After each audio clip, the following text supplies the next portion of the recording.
കാനഡയിൽ ഒരു നഴ്സിംഗ് പഠനമോ ഉപരിപഠനമോ നിങ്ങൾ ആഗ്രഹിക്കുന്നുവോ? എന്നാൽ അതിനുള്ള ഒരു ഉത്തരമായിട്ടാണ് ഞാൻ ഇന്ന് വന്നിരിക്കുന്നത്. My name is Anath Joseph. Welcome to nurse wise and clicks.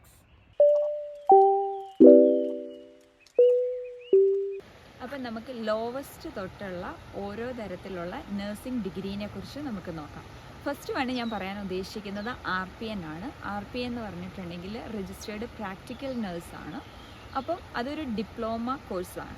നാട്ടിൽ നമ്മൾ GNM കഴിയുന്ന പോലെ തന്നെ കാനഡയിൽ ഒരു ഡിപ്ലോമ 2 ഇയർ പ്രോഗ്രാം നമ്മൾ എടുക്കുകയാണ് ചെയ്യുന്നത്. അതിനകത്ത് എൻറോൾ ചെയ്ത് കഴിഞ്ഞതിന് ശേഷം, ആ പ്രോഗ്രാം കഴിഞ്ഞതിന് ശേഷം നമ്മൾ അതിനു വേണ്ടിയുള്ള എക്സാം എഴുതുകയാണ്.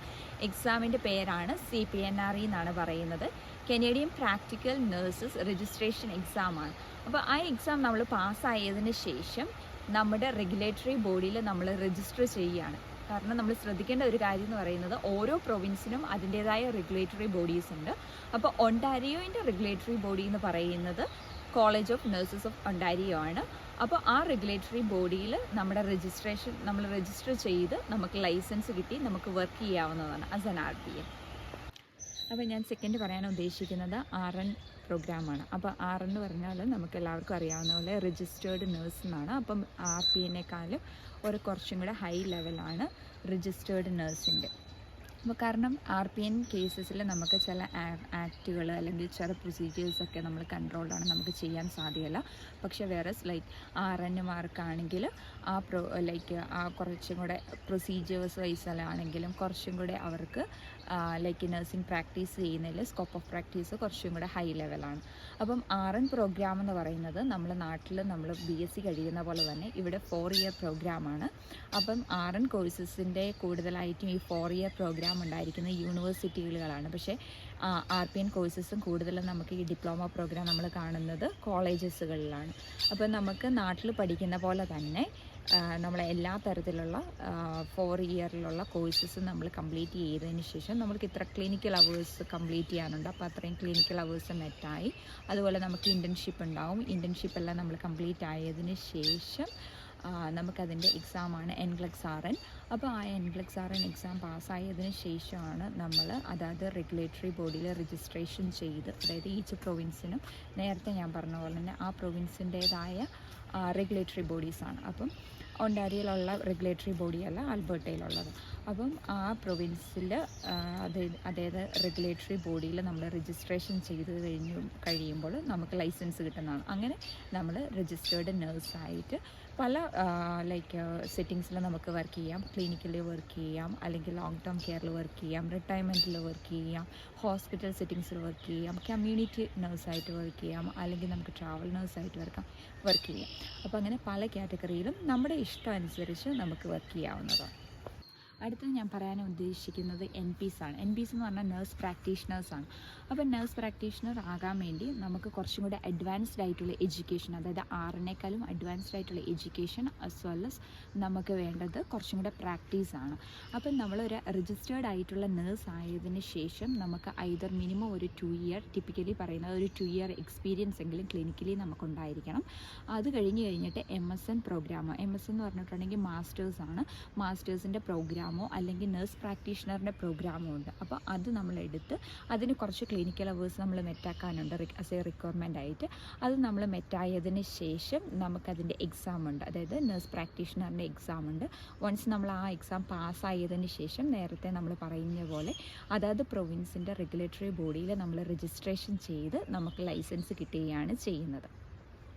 അടുത്തതാണ് കംപ്രസ്ഡ് നഴ്സിംഗ് പ്രോഗ്രാമാണ്. അപ്പോൾ കംപ്രസ്ഡ് നഴ്സിംഗ് പ്രോഗ്രാം എന്ന് പറഞ്ഞു കഴിഞ്ഞാൽ നമ്മൾ നാട്ടിൽ ഒരു ഡിഗ്രി ഹോൾഡ് ചെയ്യുന്ന, അതായത് BScയിൽ, പ്രത്യേകിച്ച് BSc എന്ന് പറയുന്നുണ്ടെങ്കിൽ തന്നെയും അതിനകത്ത് അനാട്ടമി, ഫിസിയോളജി, അതുപോലെ സ്റ്റാറ്റിസ്റ്റിക്സ്, സൈക്കോളജി തുടങ്ങിയ സബ്ജക്റ്റുകളിൽ നമ്മൾ പഠിച്ചിട്ടുണ്ടായിരിക്കണം.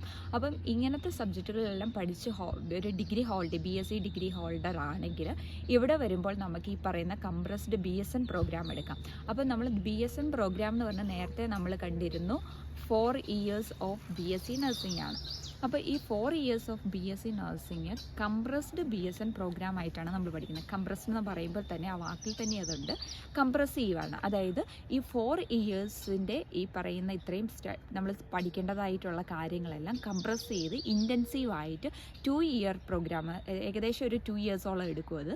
അപ്പോൾ ആ ഒരു 2 ഇയർ കൊണ്ട് നമ്മൾ പഠിച്ച് നമ്മൾ NCLEX RN വേണ്ടി, അതായത് നമ്മൾ എന്താണേലും ആ എക്സാം പാസ്സാകണം. അപ്പം NCLEX RN എക്സാം എഴുതി പാസ്സായതിന് ശേഷം നമുക്ക് രജിസ്ട്രേഷൻ ചെയ്ത് ലൈസൻസ് കിട്ടാവുന്നതാണ്.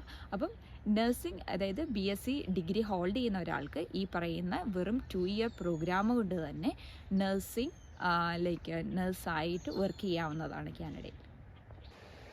അടുത്തത് ഞാൻ പറയാൻ ഉദ്ദേശിക്കുന്നത് MSN പ്രോഗ്രാമാണ്. MSN എന്ന് പറഞ്ഞിട്ടുണ്ടെങ്കിൽ masters of science in nursing ആണ്.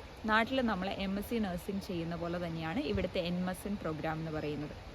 അപ്പം നമ്മൾ BSc നഴ്സിംഗ് കഴിഞ്ഞു, അല്ലെങ്കിൽ ഇവിടുത്തെ രീതിയിൽ അതിന് BSN എന്നാണ് പറയുന്നത്. അപ്പോൾ BSN കഴിഞ്ഞ ഒരാളാണെങ്കിൽ നമ്മൾ കുറച്ച് നാൾ രജിസ്റ്റേർഡ് നേഴ്സായി വർക്ക് ചെയ്ത് ക്ലിനിക്കൽ എക്സ്പീരിയൻസ് നമുക്ക് കിട്ടിയതിന് ശേഷം ഈ പറയുന്ന MSN പ്രോഗ്രാമിൽ നമുക്ക് എൻറോൾ ചെയ്യാവുന്നതാണ്.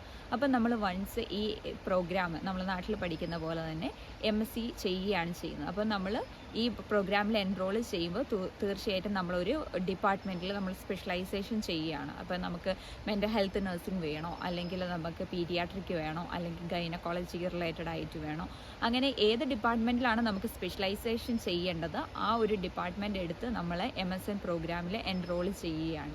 അപ്പം വൺസ് നമ്മൾ ഈ പറയുന്ന പ്രോഗ്രാം കംപ്ലീറ്റ് ആയതിന് ശേഷം നമുക്ക് അതിൻ്റെ MSc നഴ്സിംഗിൽ നമ്മൾ നാട്ടിൽ ചെയ്യുന്ന പോലെ തന്നെ അതിൻ്റെ എക്സാം ഉണ്ട്. ആ എക്സാം വൺസ് പാസ്സായതിന് ശേഷം നമ്മൾ ഇവിടുത്തെ റെഗുലേറ്ററി ബോഡി, ഏത് പ്രൊവിൻസിലാണ് നമ്മൾ വർക്ക് ചെയ്യാൻ താല്പര്യപ്പെടുന്നത് ആ പ്രൊവിൻസിലെ റെഗുലേറ്ററി ബോഡിയിൽ രജിസ്ട്രേഷൻ ചെയ്ത് നമുക്ക് ലൈസൻസ് എടുക്കാവുന്നതാണ്. അപ്പോൾ പിന്നെ ഇതിന് ഒരു പ്രത്യേകത എന്ന് പറഞ്ഞാൽ കുറച്ചും കൂടി അഡ്വാൻസ്ഡ് ആയിട്ട് നമുക്ക് വർക്ക് ചെയ്യാവുന്നത്. ഇത് രജിസ്റ്റേർഡ് നേഴ്സ് എന്ന് മാത്രമല്ല നമുക്ക് വർക്ക് ചെയ്യാൻ പറ്റുക, അതുകൂടാതെ നമുക്കൊരു ക്ലിനിക്കൽ ഇൻസ്ട്രക്ടറായിട്ടോ ക്ലിനിക്കൽ എഡ്യൂക്കേറ്ററായിട്ടോ അല്ലെങ്കിൽ ഒരു ക്ലിനിക്കൽ നേഴ്സ് സ്പെഷ്യലിസ്റ്റ് ആയിട്ടോ അല്ല ഒരു NPയിലോട്ടോ ഒക്കെ നമുക്ക് കുറച്ചും കൂടി അഡ്വാൻസ്ഡ് റോൾസ് കിട്ടുകയാണ് ഒരു MSN പ്രോഗ്രാം ചെയ്ത ഒരാളാണെങ്കിൽ. അപ്പം ഇതാണ് MSN പ്രോഗ്രാമിനെ കുറിച്ച് എനിക്ക് പറയാനുള്ളത്. അപ്പോൾ ഇത് കൂടാതെ തന്നെ നമുക്കറിയാവുന്ന പോലെ തന്നെ PhD, അതായത് ഡോക്ടറേറ്റ് ഇൻ നഴ്സിംഗ് നമുക്ക് എടുക്കാവുന്നതാണ്. അപ്പോൾ എല്ലാവർക്കും താങ്ക്സ് ഫോർ വാച്ചിങ്. അപ്പോൾ ഇന്നത്തെ വീഡിയോയിൽ ഞാൻ ഇതായിരുന്നു നഴ്സിംഗ് റിലേറ്റഡ് ആയിട്ടുള്ള ഡിഫറെൻറ്റ് നഴ്സിംഗ് കരിയറിനെ കുറിച്ച്, നഴ്സിംഗ് എങ്ങനെയാണ് നമുക്ക് കാനഡയിൽ പഠിക്കാൻ പറ്റുക, അല്ലെങ്കിൽ കാനഡയിലുള്ള ഉപരിപഠനം എങ്ങനെയാണ് എന്നതിനെക്കുറിച്ച് ചെയ്യാൻ ഉദ്ദേശിച്ചിരുന്ന വീഡിയോ. അപ്പോൾ see you with another video. Bye by.